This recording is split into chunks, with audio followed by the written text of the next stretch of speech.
Hola, bienvenidos a todos. Estamos en el canal Profe Iván HC. En esta ocasión vamos a exponer el tema de grupos de presión, que es del área que pertenece al área de ciencias políticas y también al área de ciencias jurídicas, esto con relación a derecho, ¿ya?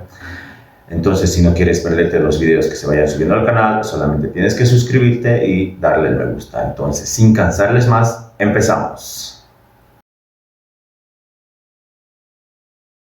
Vamos a dar el concepto y la definición de grupos de presión. En este sentido, los grupos de presión son organizaciones de individuos que están formados en sí por ciudadanos, de la misma manera, que comparten intereses comunes y que buscan influir en las decisiones del poder público, pero esto sin aspirar a ejercer directamente un cargo público o estar en el gobierno. Más que todo su finalidad viene principalmente en la incidencia en la elaboración de leyes, pero estas leyes tendrían que ser políticas públicas, administrativas, con el fin de beneficiar a la sociedad o al sector que ellos representan. Vamos a dar la diferencia entre grupos de interés y grupos de presión.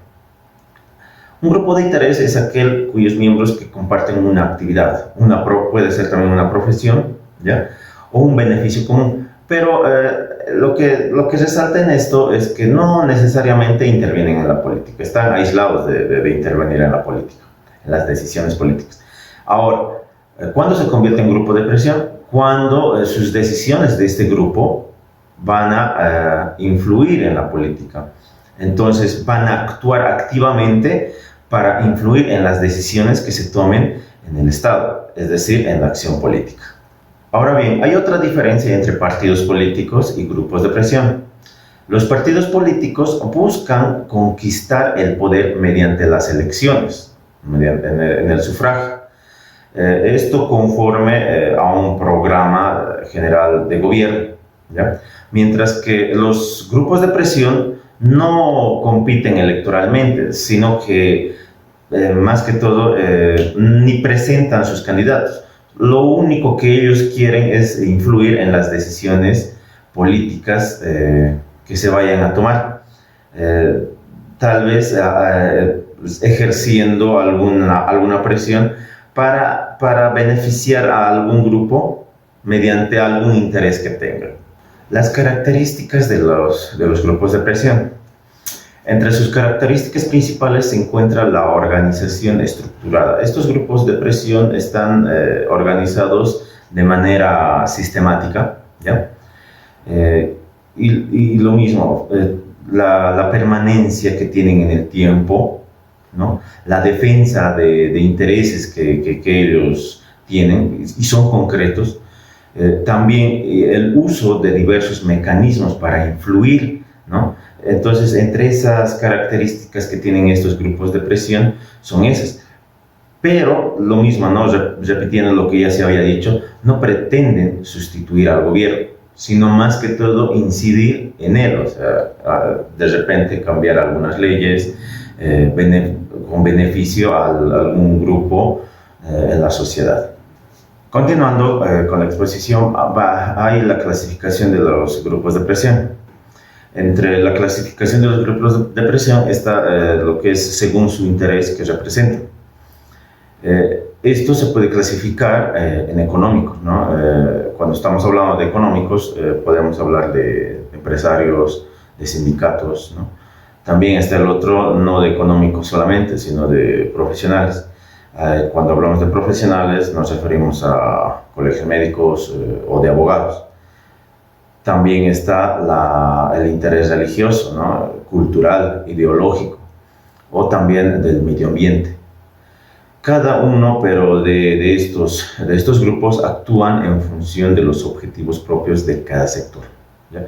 Entonces ahí tenemos la clasificación según su interés que representa. Ahora, hay otra clasificación según la estructura.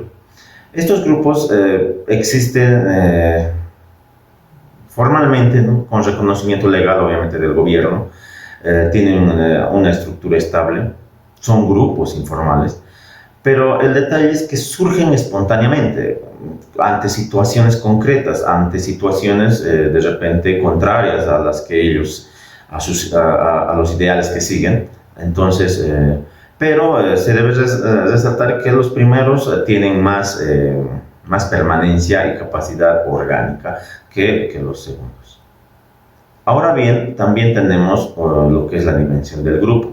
Si hablamos de la dimensión del grupo, cabe recalcar que el tamaño de las organizaciones sociales que se vayan formando influyen, ¿no? Influyen en la capacidad de la presión que se puede ejercer al sector político.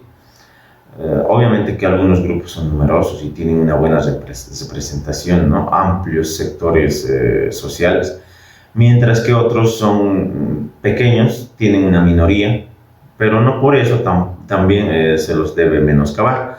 Cada grupo tiene su fuerza de empuje para tomar algún cambio en el sector político.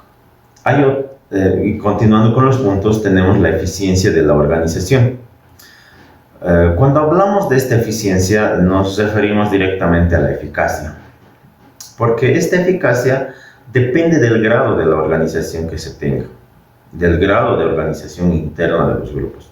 Un grupo bien estructurado, con liderazgo claro, con disciplina, con planificación estratégica, puede ejercer mayor influencia que un grupo que sea más numeroso, pero este sea desorganizado, ¿ya? Entonces la coordinación interna facilita la toma de decisiones y la ejecución de acciones. Ahora bien, hablando de los recursos disponibles que tiene cada grupo. Entonces, entre estos sectores, estamos hablando de los recursos económicos, ¿no? Hablando de los recursos técnicos y humanos, que son muy determinantes al momento de influir en la política. Entonces, es el acceso al financiamiento, asesoría especializada, información y contactos políticos que se debería tener para poder tener tal vez un mayor empuje y una relevancia de movimiento sectorial para la influencia del sector político. Continuando, vamos a ver el título de formas de actuación de los grupos de presión. ¿Cómo actúan estos grupos, no? Entonces, los grupos de presión emplean distintos mecanismos para influir en el poder político. Entonces, la intensidad de la presión puede variar desde métodos moderados hasta acciones contundentes. Entre esas tenemos la persuasión, el lobbying, uso de medios de comunicación y lo que es la acción directa. Entonces, cuando hablamos de persuasión, consiste en persuadir, ¿no? En convencer a los responsables a tomar decisiones mediante argumentos racionales. O sea, tenemos ahí los estudios técnicos que ellos preparan, ¿no? O propuestas fundamentales, que estos influyen, ¿no? Influyen y también puede incluir en incentivos legítimos o prácticas cuestionables cuando se exceden los límites éticos. Entonces ahí tenemos la técnica de la persuasión. Otra técnica que se utiliza en los grupos de presión es el lobbying, ¿no? O en todo caso se lo dice en otras palabras el cabildeo. Implica en el contacto directo con los legisladores o funcionarios del gobierno para influir en las decisiones específicas que se hayan tomado en el sector orgánico de cada grupo. En este caso, pero se basa en proporcionar información especializada desde una perspectiva del grupo interesado, ¿no? que tenga la presión en ese momento. Tenemos el uso de medios de comunicación. En este caso, estos grupos, ¿no? utilizan los medios de comunicación, ¿no? para influir en la opinión pública. En este caso, generan presión indirecta, no directa, sobre las autoridades, ¿no? Ahí se tienen también las campañas informativas que pueden moldear percepciones sociales, ¿no? Acarreando, digamos, ideologías o pensamientos de las masas, y con ello pueden fortalecer sus demandas. Y finalmente tenemos la acción directa. En este caso ya es como la última técnica, y ahí ya estamos hablando de huelgas, estamos hablando de manifestaciones, de protestas. Se utiliza cuando los demás mecanismos que ya mencionados con anterioridad no han sido eficaces, no han sido suficientes para poder persuadir, para poder mover alguna ley, haber modificado alguna reglamentación y todo eso. Continuando, tenemos las formas típicas de los grupos de presión. En esto tenemos los grupos empresariales privados, que los mismos defienden intereses económicos y buscan influir en políticas fiscales, regulatorias y comerciales. Tenemos los grupos de agricultores, ¿ya?, que más que todo ellos presionan por subsidios, ¿no?, protección arancelaria, apoyo estatal a la producción agrícola. Esto obviamente, ¿no?, en su rubro, en su labor que ellos realizan día a día. Continuando y seguidamente tenemos las organizaciones de trabajadores, ¿no? Estas organizaciones de trabajadores se movilizan mediante sindicatos, ¿ya?, que defienden derechos laborales, puede ser también los salarios y condiciones del trabajo. Agrupaciones de profesionales libres, en este caso las agrupaciones de profesionales buscan influir, ¿no?, en regulaciones que afectan al ejercicio profesional. O sea, de repente tal vez cuando salen de la universidad para buscar trabajo, ¿no?, pero eso dependiendo en un sector de profesionales, ¿no? Pueden ser puro abogados, médicos, arquitectos. También tenemos las agrupaciones religiosas, que las mismas intervienen en debates relacionados con la educación, la moral pública, obviamente, y la legislación en temas éticos. Por otra parte, también tenemos el ejército, que puede actuar como grupo de presión, pero institucional, ¿no?, en temas de defensa y seguridad nacional.